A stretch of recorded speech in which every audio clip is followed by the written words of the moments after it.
Hello and welcome to YNWA Transfer News, your ultimate source for all Liverpool FC transfer news.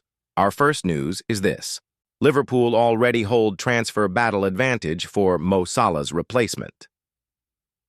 Succession planning has been firmly in the minds of the Liverpool boardroom, and they're reportedly looking at Bayern Munich's Michael Olise as Mohamed Salah's eventual replacement. The Reds could also have an ace up their sleeve to ensure a deal goes through without a hitch next year too, their solid relationship with Bayern. After a three-season spell at Crystal Palace, where he scored 16 goals and registered 25 assists, Olise joined Bayern in the summer of July 2024 for an initial $45 million. The move turned heads with the 23-year-old also courting significant interest from several Premier League clubs in recent times, including Manchester United. While he saw his career progressing better elsewhere, Liverpool are now actively looking to bring Olise back to English shores next summer, as per the Daily Mail. Should Arne Slot and the Reds hierarchy decide to act on their interest, their strong ties with Bayern could be a huge factor in enabling smooth negotiations for the right winger. The Anfield side have conducted various deals with Bayern over recent years, strengthening their bond. Over the past 11 years, the two clubs have negotiated deals for 5 players.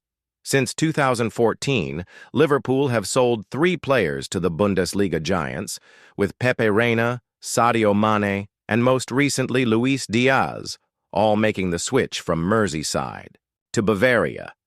The Reds purchased Ryan Gravenberch from Bayern in 2023, and 3 years prior to that, they signed Thiago Alcantara from the German giants, reports the Mirror. Before those transactions, Liverpool also snapped up Marcus Babbel and Alou Diarra from Bayern in 2000 and 2002, respectively. The prospect of straightforward negotiations will be enormously attractive for the Reds following their summer-long and complex chase of Alexander Isak from Newcastle United.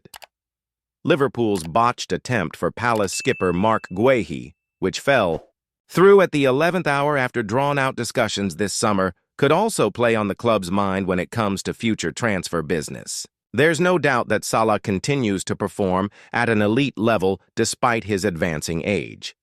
The Egyptian icon netted 34 goals last year whilst helping deliver the Reds' 20th top-flight crown and claimed the PFA Players' Player of the Year, becoming the first player ever to secure the accolade 3 times, having previously won the award in 2018 and 2022. Nevertheless, Salah is 33, and Liverpool have demonstrated they're shifting towards building a more youthful attack following their summer capture of Isak, 25, Florian Wirtz, 22, and Hugo Ekitike, 23. It seems Olise has been on the Reds' radar for quite some time as well. Former Liverpool manager Jurgen Klopp once revealed he was monitoring the Frenchman during the 2021-22 campaign. Klopp admitted he watched Palace's 0-0 stalemate with Manchester City for 65 minutes for analysis reasons. Yet, Olise was substituted in the 65th minute at Selhurst Park, making it pretty clear who had caught his attention. It's no secret that Liverpool are now focusing on the long-term health of the club across the pitch. Italian centre-back Giovanni Leone, 18, joined this summer from Parma for 26 million, while the club's chase of Palace star Guéhi also indicates they are considering life beyond club captain Virgil van Dijk. 34, new signing Milos Kerkez, 21, has taken 31-year-old left-back Andy Robertson's spot in the first XE. Georgian keeper Georgi Mamardashvili, 24, who signed from Valencia, is now looking to rival Alisson Becker, 32, as the club's number 1, Salah, joined Liverpool from Roma in 2017, and is now the club's 3rd highest ever scorer with 246 goals. He signed a new 2-year deal in April. The 33-year-old is also tied for 4th with Andy Cole in the Premier League all-time scoring charts at 187 and is 10th in assists with 88. Newcastle star makes feelings clear on Alexander Isak after Liverpool transfer saga. Alexander Isak ruffled some Geordie feathers by forcing through his move to Liverpool from Newcastle. But by and large, the players do not appear to share in the fans' rage. After Anthony Elanga broke his silence while on international duty with his compatriot, a senior player at St. James's Park has become the latest to speak out.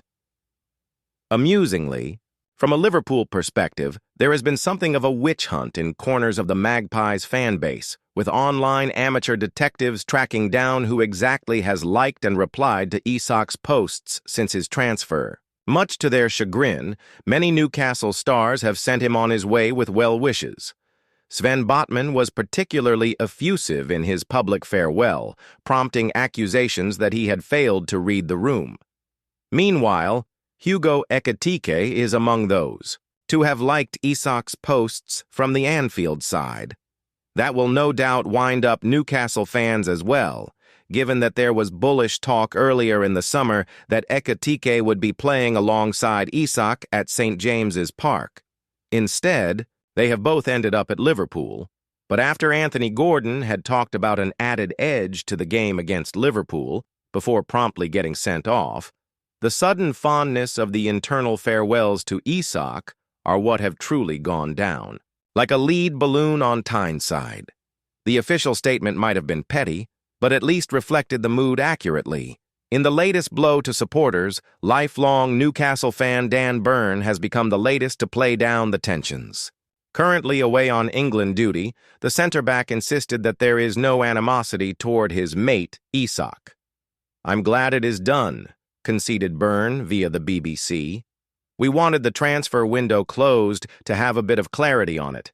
I have been in football long enough to understand that for a player, the careers are short, and they have got things they want to achieve. Alex is a mate, and it is a tough situation because you want him to be around and helping the team, but also understand for him what he needs to do personally. I have nothing but good wishes for Alex. No animosity." Of course, it was not so long ago that the shoe was on the other foot. Liverpool fans had to put up with a distinct lack of needle toward Trent Alexander-Arnold from within the dressing room, not to mention the entire pundit class coming together to tell supporters they should be waving him off teary-eyed as he ditched his boyhood club for Real Madrid. It is only natural that supporters feel hurt and want players to share that emotion. Byrne himself went on to acknowledge as much. "As a Newcastle fan, we are very protective of our club and city, and we want players to be there who want to play for Newcastle, and you don't want them to naively think that there is anyone else to go apart from Newcastle," he explained. "So I understand why our fans are frustrated. But even boyhood fans like Byrne are ultimately still only doing their jobs. Once in a blue moon, you might get someone like Daniel Agger, complete with his YNWA knuckle tattoo, throwing elbows at Fernando Torres, but that's certainly the exception rather than the rule. Yet even with the reconciliatory remarks from Byrne and others, it's still bound to be another tasty encounter when Liverpool and Newcastle next meet in January. A fixture that has never been short of fireworks could now be even more lively for the foreseeable future. Liverpool preparing planning permission to begin major redevelopment as FSG set to reach 260 million mark. Liverpool are preparing to submit planning application for a 20 million refurbishment of their Kirkby Academy, with director Alex Inglethorpe labeling the move as a big statement.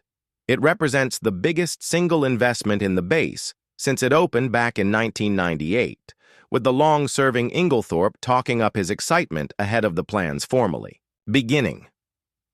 An indoor dome is set to be built over the main pitch, while a brand new one will be created with a stand capable of hosting 500 spectators.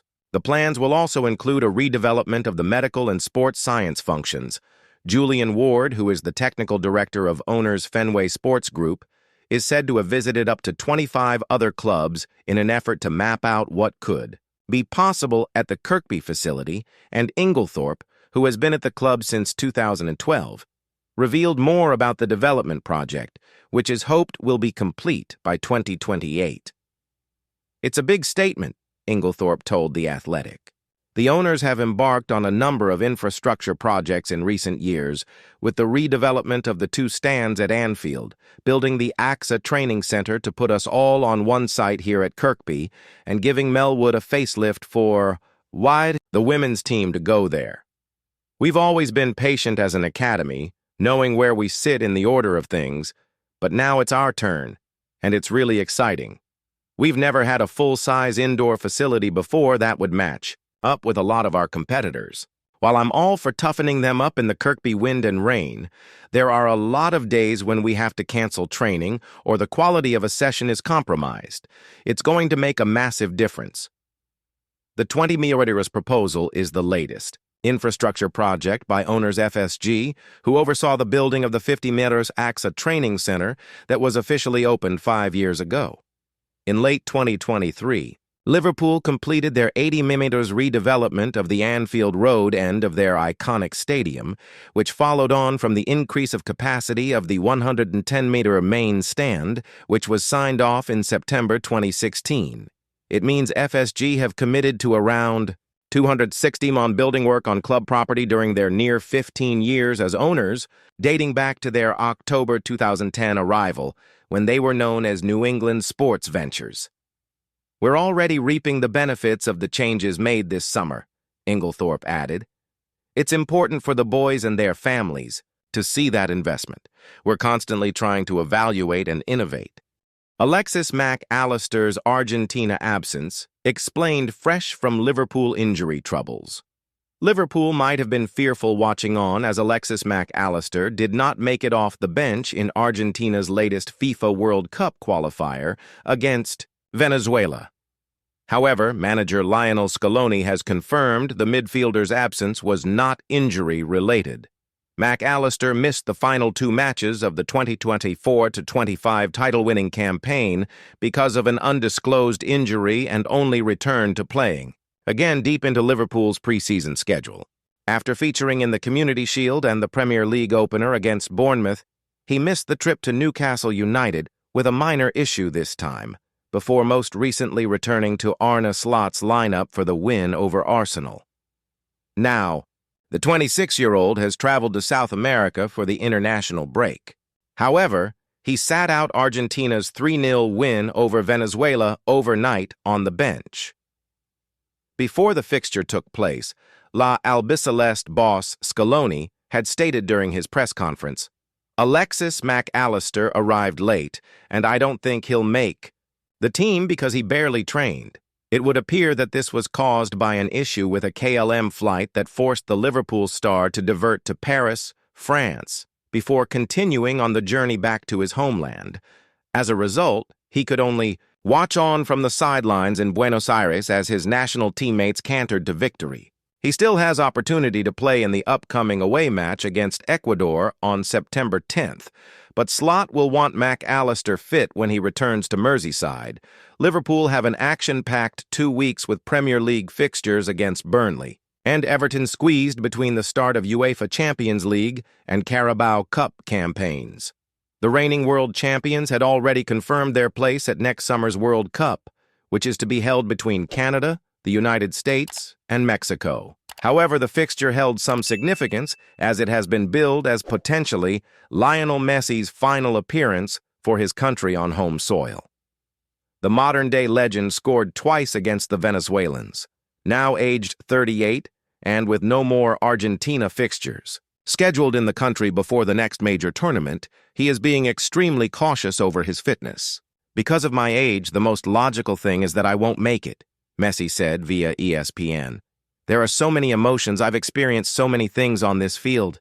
It's always a joy to play in Argentina with our people. We've been enjoying match after match for many years. I'm very happy. Being able to finish in this way here is what I always dreamed of. For many years, I have had the affection of Barcelona, and my dream was to have it here, too, in my country with my people. For many years, a lot of things were said, but, well, I'll stay with all the good. All the good with the group that tried it, couldn't get it, and concentrate.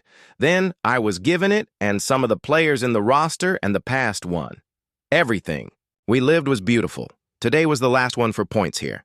Milos Kerkez explains how he is learning from legend Andy Robertson. Milos Kerkez is reveling in his position being able to learn from Andy Robertson as Liverpool's two left-backs, describing the Scot as a legend here. It is clear that, following the 40 million signing of Kerkez from Bournemouth, there has been a changing of the guard at left-back. Arne Slot has preferred the Hungarian to long-term first-choice Robertson in each of Liverpool's first 4 games of the campaign so far, with the latter coming off the bench twice. Many had expected Robertson to leave in the summer transfer window, but instead he opted to stay and has been named Slot's new vice-captain. That role highlights the influence he holds within the squad, including when it comes to Kerkez, who is looking to learn as much as he can from one of the club's best-ever left-backs. Obviously, you can say he's a legend here already, and he did a lot of amazing stuff, Kerkez told Stadium Astro. 4. Me? It's great to have someone like that, and of course we are talking. He helps everyone, not just me. He's the vice-captain, and he's really holding the locker room well. For me, I'm honored to have someone like that next to me. So, I can continue to improve in the coming years also. He's going to help me in that. Unlike Florian Wirtz, Hugo Ekitike, Jeremy Frimpong, Georgi Mamardashvili, and the majority of Liverpool's summer signings, Kerkez is an arrival straight from the Premier League. That does not mean his adjustment has been straightforward, with the 21-year-old struggling at times in his early appearances. He was much improved in the 1-0 win over Arsenal last time out and looks to be settling into his new role, having made light work of locking down Noni Madueke. It's a couple levels. Above any league, you could see the intensity against Arsenal. Kerkez said of the Premier League, "I think everyone was a little bit out of breath after 15 minutes already because it was up and down. That's the Premier League, it's big games. And you need to have big lungs for this league, especially for these games. It's levels above any league." Thank you for watching. Like and comment, subscribe.